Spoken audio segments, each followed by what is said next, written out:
let me invite Carla to come on up, and how about let's welcome her with a round of applause. And the story that I tell all the time, particularly to younger professionals, is, you know, here I was doing something that was about his birthday to help other people because all the proceeds were going to go out.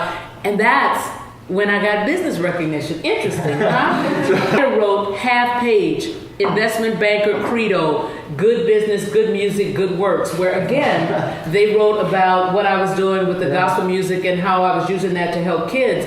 And I was on my way to see a new client for the first time that day. I hadn't even seen the journal. And I got down there and he said, oh, come on, you set this up for our first meeting, right? But it was interesting because he was a Christian and he had a lot of faith. And we spent more than half the meeting talking about that, which gave me a whole different level of exposure and opportunity to connect with this person in a way that I don't think I would have been able to connect if just Carla, the banker, was in the room. We're yearning just for authenticity. Yeah. That if I'm going to do a deal with someone, I want to look them in the eye and know I can trust this guy or gal.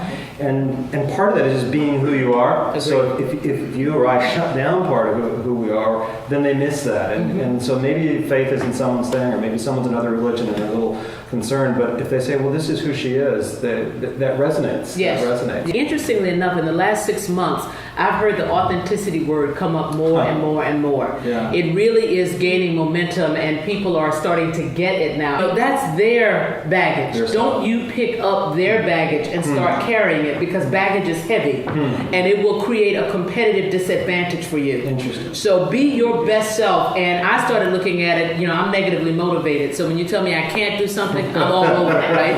And so I started looking at any situation like that as a challenge. So if I thought somebody had that baggage, I would smile and say, by the end of this, I'm going to put you right here. And as Donna Ross used to say, I'm going to make you love me. Right?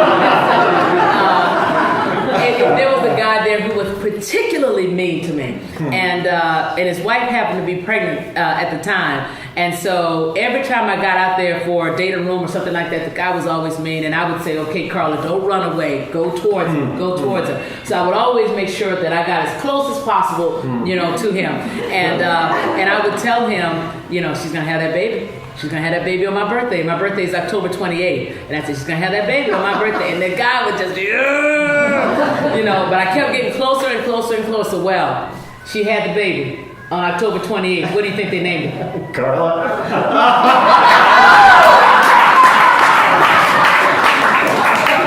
Believer, David, that which you run away from, you will run into. Just backing away from it, you're going to back into it anyway. And the thing is, you really have to understand that sometimes he's taking you through those trials to teach you something. And I'm also a firm believer that if you do not pass the test, you will repeat the class. And I also did not know whose I was, and I didn't know how to call on that power for help. And so if there was a do-over, I was always a child of God. I always had that power, but I didn't have the understanding of what that meant and how I could harness that. So there were a lot of days that I worried, a lot of days that I thought were dark, a lot of days that, you know, I was just really freaking out because I couldn't figure out what was going to happen, and is this going to work out, and who should I go talk to, and what should I do? Yeah. And if I knew then what I know now, I would not have stressed and worried about those things as much. Also, I would say, you know, again, be the architect of your own agenda.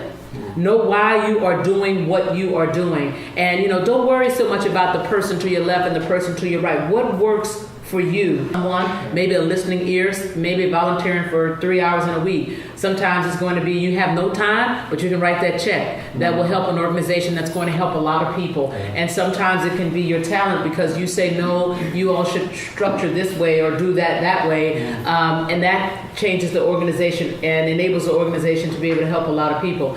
So if you think about the power of helping those that you cannot even see, think about that. You don't know who that person is that you enable to get that scholarship and what great things they might go off to do. You know, so, you know, I believe in trying to use all of that as aggressively as you possibly can.